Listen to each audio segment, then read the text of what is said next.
So today in this video we are going to learn the difference between TDS and TCS. TDS और TCS को लेकर के लोगों के बीच में काफ़ी कंफ्यूजन होता है और उनको पता नहीं चलता कि TDS और TCS के बीच में आखिर फ़र्क क्या है। इस वीडियो में इस PPT के जरिए मैं आपको आसान भाषा में समझाने वाला हूँ TDS और TCS के बीच के फ़र्क क्या है। वीडियो का एंड तक देखने तक आपकी जो भी कन्फ्यूजन होगी वो सब कुछ दूर हो जाएगी। इस PPT को अगर आप डाउनलोड करना चाहें तो लिंक आपको वीडियो के डिस्क्रिप्शन में मिल जाएगी, जहाँ से डाउनलोड कर सकते हैं। दूसरी बात, TDS और TCS पर एक डिटेल वीडियो मैं ऑलरेडी बना चुका हूं, उनकी लिंक भी आपको वीडियो के डिस्क्रिप्शन में मिल जाएगी और ऊपर आई बटन पर भी मिल जाएगी, जहां से आप चाहें तो वो डिटेल वीडियो भी देख सकते हैं। वीडियो को शुरू करें उससे पहले आपसे रिक्वेस्ट करूंगा कि चैनल को अगर आपने सब्सक्राइब नहीं किया तो अभी सब्सक्राइब करें और साथ में बेल आइकन को भी जरूर टर्न ऑन करें, ताकि इसी तरह के और वीडियो आप देख सकें। और आप हमें व्हाट्सअप चैनल और टेलीग्राम चैनल पर भी फॉलो कर सकते हैं, जिसकी लिंक भी आपको वीडियो के डिस्क्रिप्शन में मिल जाएगी। So now without wasting any time let's start the video.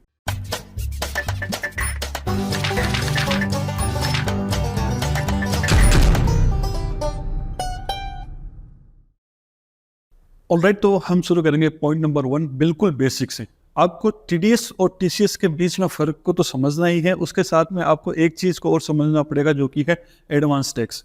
तो आगे हम वीडियो में TDS, TCS और एडवांस टैक्स इन तीनों के बीच के फ़र्क को समझेंगे। अब सबसे पहले ये बता देता हूँ कि ये तीन चीज़ें हैं क्या। Method of collecting tax in advance by income tax.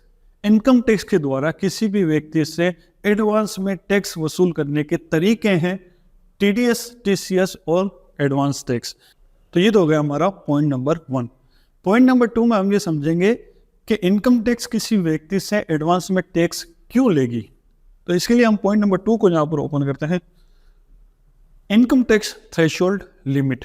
देखिए, हर व्यक्ति कुछ ना कुछ कमाई कर रहा है और इनकम टैक्स के अनुसार, जैसे फाइनेंशियल ईयर अगर 23-24 की बात करें, अगर आपकी सालाना कमाई 5 लाख रुपए से कम है तो आपको कोई भी टैक्स नहीं देना है। लेकिन अगर आपकी सालाना कमाई 5 लाख रुपए से ज़्यादा हो जाती है तो आपको टैक्स भरना पड़ता है। तो हम यहाँ पर मानते हैं somebody's financial year 23-24 net income, यानी किसी व्यक्ति की 23-24 में नेट इनकम 8 लाख रुपये हो जाती है, तो उसके हिसाब से सरकार को उस व्यक्ति को 75,000 रुपये टैक्स के जमा करवाने होते हैं। तो सरकार ये चाहती है कि ये जो 75,000 रुपये आपको जमा करवाने हैं वो आपसे एडवांस में कलेक्ट कर लिए जाए, जिसके 3 मेथड होते हैं। पहला TDS, दूसरा TCS और तीसरा एडवांस टैक्स। यानी इन 3 तरीकों के जरिए ये जो 75,000 रुपये आपको सरकार को जमा करवाने हैं अपनी कमाई पर, सरकार कोशिश करती है कि आपसे ये टैक्स के पैसे एडवांस में ले लिए जाएं इन 3 मेथड के जरिए, TDS, TCS और एडवांस टैक्स। ये हो गया हमारा पॉइंट नंबर 2। अब पॉइंट नंबर 3 में हम ये समझेंगे कि सरकार आखिर क्यों चाहेगी किसी से भी एडवांस में टैक्स पैसा लेना। तो ये हम फाइनेंशियल ईयर रोड मैप है उसको समझेंगे। ये पॉइंट नंबर 3 है हमारा फाइनेंशियल ईयर रोड मैप। सरकार क्यों चाहेगी कि किसी से हम एडवांस में पैसे कलेक्ट करें, उसका मैं आपको रीज़न बता देता हूँ। मान लीजिए एक फाइनेंशियल ईयर 23-24 जो कि शुरू होता है अप्रैल 23 से और ख़त्म होगा मार्च 24 में, यानी इस पूरे फाइनेंशियल ईयर को ख़त्म होने में लगेंगे 12 महीने। ठीक है। आफ्टर दैट, अब अगर किसी व्यक्ति को इस फाइनेंशियल ईयर का इनकम टैक्स रिटर्न फाइल करना है तो उसके पास में 2 डेट्स होती है। सबसे पहली डेट होगी 31 जुलाई 2024 जो कि विदाउट पेनल्टी है, यानी अगर कोई व्यक्ति बिना पेनल्टी के इनकम टैक्स रिटर्न फाइल करना चाहता है तो उसके पास में 31 जुलाई 2024 तक का टाइम होगा, यानी फाइनेंशियल ईयर खत्म होने के भी 4 महीने के बाद में। ठीक है। अब अगर मान लीजिए कि किसी व्यक्ति ने इस डेट को स्किप कर दिया या रिटर्न लगाना भूल गया तो उसके पास में एक डेट और है जो कि 31 दिसंबर 2024 विथ पेनल्टी, यानी पेनल्टी के साथ में आप 31 दिसंबर 2024 तक भी रिटर्न लगा सकते हैं। यानी फाइनेंशियल ईयर खत्म होने के 9 महीने के बाद भी, यानी 9 महीने के बाद में भी आप इस फाइनेंशियल ईयर का रिटर्न लगा सकते हो। अब यहाँ पर आपको एक चीज़ को समझना है, अगर कोई व्यक्ति इस फाइनेंशियल ईयर में 8 लाख रुपये कमा रहा है जिसके उसको 75,000 रुपये टैक्स भरने चाहिए, वो मान लीजिए कि सीधा यहाँ जाकर के यानी दिसंबर में अपना ITR फाइल करता है और यहाँ पर वो 75,000 रुपये पे करता है, तो आप सोचिए कि जो 75,000 रुपये का टैक्स उसका इस साल में बना था वो उसने कहीं जाकर के 9-10 महीने के बाद में वो टैक्स पे किया। तो ये रीज़न होता है कि सरकार ये चाहती है कि जिस व्यक्ति का जिस साल में टैक्स बन रहा है वो उसी साल में ही पेड कर दे हुए, इतना टाइम सरकार वेट नहीं करना चाहती। इसलिए यहाँ पर इस साल का टैक्स इसी साल में वसूल करने के 3 तरीके आते हैं। पहला है टीडीएस, दूसरा है टीसीएस और तीसरा है एडवांस टैक्स। इन 3 तरीकों के जरिए सरकार जिस फाइनेंशियल ईयर में टैक्स बन रहा है उसी में वसूल कर सकती है। तो ये है रीजन कि आपसे सरकार एडवांस में टैक्स क्यों वसूल करती है।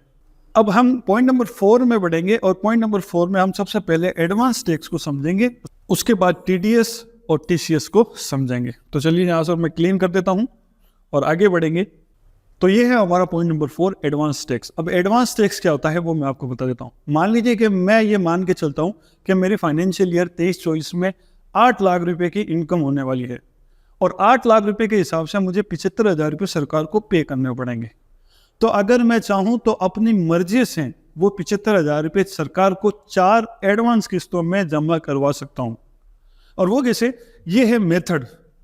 लेट्स सपोज कि मैं ये मान के चल रहा हूँ कि मेरी इनकम 8 लाख रुपए होने वाली है और मुझे 75,000 रुपये जब सरकार को जमा करवाने ही होंगे, तो मैं वो 75,000 रुपये एडवांस में सरकार को जमा इन तरीकों से करवा सकता हूँ। पहला, 15 जून 2023 से पहले 15% ऑफ टोटल टैक्स जो मेरा बनने वाला है, तो 75,000 का 15% जो कि होता है 11,250, ये मैं जमा करवा दूंगा पहली इंस्टॉलमेंट में 15 जून 2023 से पहले। इसी तरह दूसरी बार 15 सितंबर 2023 से पहले मैं 45% ऑफ टोटल टैक्स, यानी 75,000 का 45% होता है, जिसमें से मैं 15% ऑलरेडी पे कर चुका हूँ, ये माइनस करने के बाद में 22,500 रुपये और सेकेंड इंस्टॉलमेंट में जमा करवा दूंगा। इसी तरह 15 दिसंबर 2023 से पहले थर्ड इंस्टॉलमेंट में मैं टोटल टैक्स का 75% कितना होता है, जिसमें से 2 जो मैं ऑलरेडी जमा करवा चुका हूँ वो माइनस कर दूंगा, पीछे बचेगा 22,500, ये मैं थर्ड इंस्टॉलमेंट में जमा करवा दूंगा। फिर लास्ट एंड फोर्थ इंस्टॉलमेंट जो कि है 15 मार्च 2023 से पहले 100% ऑफ टोटल टैक्स 75,000 में से जो 3 ये मैं ऑलरेडी जमा करवा चुका हूँ, बाकी पीछे जो बचते हैं वो अमाउंट जमा करवा दूंगा। तो इस तरीके से मैंने ये मान के चला था कि मेरे 75,000 रुपये टैक्स बनेगा, तो वो 75,000 रुपये मैंने 4 अलग अलग किस्तों में फाइनेंशियल ईयर एंड होने से पहले ही सरकार को जमा करवा दिए। तो ये होता है एडवांस टैक्स। अब इस एडवांस टैक्स का बेनिफिट भी है, फायदा भी है। और फायदा क्या है? पहला फायदा ये है कि आपको होलसम अमाउंट यानी पूरा का पूरा अमाउंट 75,000 रुपये एक साथ जमा नहीं करवाने पड़ेंगे। और दूसरा फायदा ये है कि अगर मान लीजिए कि आप जब इनकम टैक्स रिटर्न फाइल करते हैं उस वक्त अपना टैक्स जमा करवाते हैं, तो 75,000 रुपये पर आपको इंटरेस्ट भी देना पड़ेगा सरकार को। यानी हो सकता है कि आपको 75,000 के 80,000 या 82,000 रुपये टैक्स जमा करवाना पड़े। तो इंटरेस्ट से बचने के लिए आप एडवांस में टैक्स जमा करवा सकते हैं। तो ये हो गया पहला पॉइंट, एडवांस टैक्स। अब हम देखेंगे पॉइंट नंबर 5, जिसमें हम टीडीएस को समझेंगे। तो ये है पॉइंट नंबर 5, टीडीएस। टीडीएस का फुल फॉर्म जो होता है वो होता है टैक्स डिडक्टेड एट सोर्स। अब टीडीएस कब काटा जाता है वो चलिए समझते हैं। इनकम टैक्स द्वारा निर्धारित आय और आय की लिमिट के पश्चात, यानी इनकम टैक्स द्वारा कुछ इनकम ऐसी है जो पहले से डिसाइडेड है और उनकी लिमिट भी डिसाइडेड है। यदि अफजल, यानी मान लीजिए अफजल एक व्यक्ति है, अफजल को बॉम्बे वॉच कंपनी, ये कंपनी है, उसके द्वारा शॉप रेंट से आय हो रही है, तो बॉम्बे वॉच कंपनी की ये जिम्मेदारी है कि वो अफजल को शॉप रेंट अमाउंट में से टीडीएस काट कर सरकार को जमा करवाए। यानी मान लीजिए कि मेरी एक दुकान है, मैंने बॉम्बे वॉच कंपनी को वो किराए पर दे रखी है, जहां से मुझे इनकम हो रही है किराए की। तो जैसा कि मैंने कहा इनकम टैक्स द्वारा निर्धारित आय, तो इनकम टैक्स के द्वारा जो शॉप रेंट की आय है वो टीडीएस के अंदर आती है और उसकी एक लिमिट भी है। अगर वो लिमिट मैं क्रॉस कर रहा हूं तो जिससे भी मेरा किराया आ रहा है, जो भी मुझे किराया दे रहा है, तो ये उसकी जिम्मेदारी बनती है कि वो किराया मुझे टीडीएस काट करके देवे। अब यहाँ पर टीडीएस काटने का रीजन क्या है वो भी आपको आगे पता चलेगा।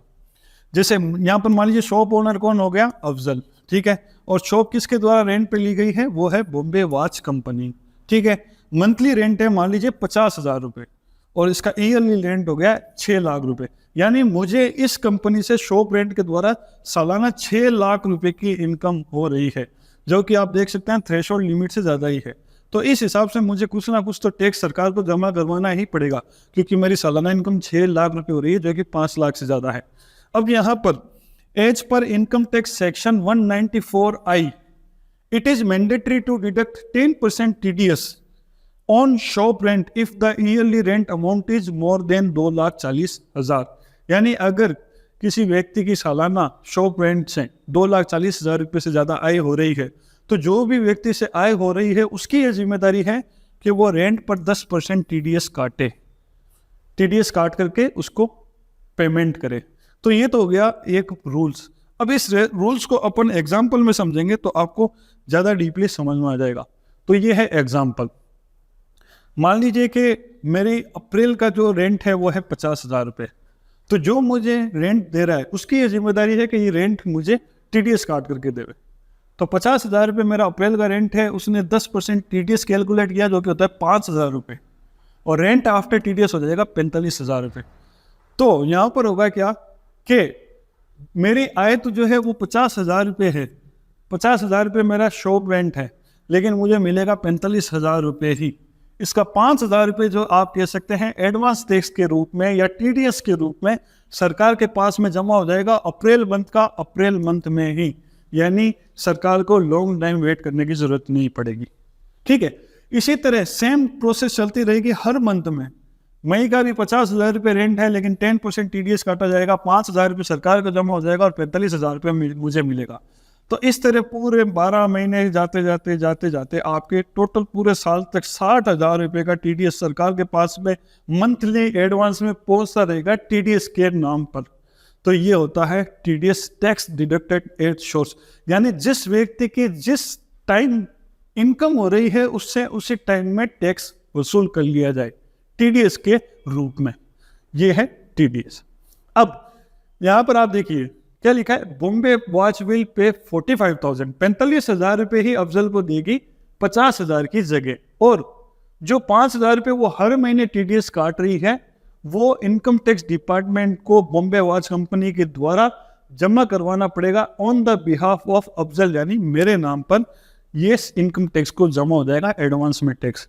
तो यहाँ पर भी क्या हुआ, मेरा एडवांस में जो मेरी इनकम पर टैक्स था, जो मेरी आय हो रही है वो सरकार को जमा होता गया मंथली, यानी 60,000 रुपये एडवांस में टैक्स सरकार के पास में मेरा पहुंच गया।